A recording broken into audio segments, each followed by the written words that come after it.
Alors justement, Naïm Kamal, je vous reviens parce que je vous avais coupé dans votre élan tout à l'heure. Quel serait, donc on connaît le rôle du gouvernement dans la mise en place et l'opérationnalisation de ce nouveau modèle de développement. Quelles sont les implications des élus, Naïm Kamal? Quelles sont les implications des élus dans l'opérationnalisation de ces chantiers, de ces réformes New Generation, de ce nouveau modèle de développement tel qu'il a été conçu par cette commission spéciale?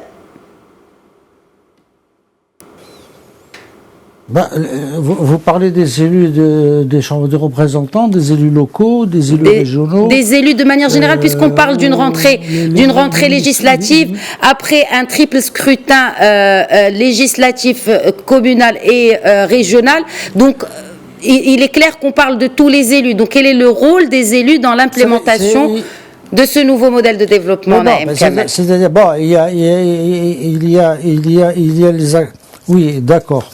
Je crois que c'est le rôle de tous les élus au niveau législatif. C'est d'abord d'être là pour suivre et contrôler l'action du gouvernement, le rappeler à l'ordre quand c'est nécessaire, compléter son action, la rectifier, l'amender si besoin est, et essayer d'avoir une forme de vigilance, ça, même pour la majorité, pas seulement pour l'opposition, à l'égard de ce que font les ministres et de ce que fait le gouvernement dans les différents secteurs, de manière à ce qu'ils puissent constituer, et c'est ça le rôle essentiel, la remontée vers l'exécutif de l'impact et de la réalité du terrain et de ce que vivent les citoyens au quotidien, de manière à ce que, si nécessaire, une action de rectification puisse apporter. Donc c'est le rôle classique d'un élu,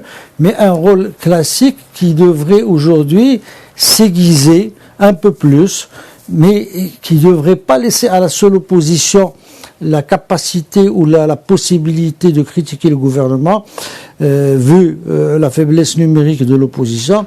La majorité elle-même devrait s'inscrire dans une philosophie ou dans une perspective de soutien critique, même de sa propre, de l'action de son propre gouvernement qu'elle va prochainement installé comme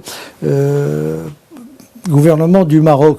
Donc, ce n'est pas très compliqué, mais en même temps, c'est un travail qui devrait être, encore une fois, très pointu pour que l'apport, d'abord pour que l'apport soit effectif et positif, et en même temps pour recrédibiliser, on l'a vu tout au long de la législature précédente, le temple de la démocratie, si j'ose dire, fonctionner normalement et être dans une dynamique perpétuelle d'apport intellectuel et politique à sa majorité.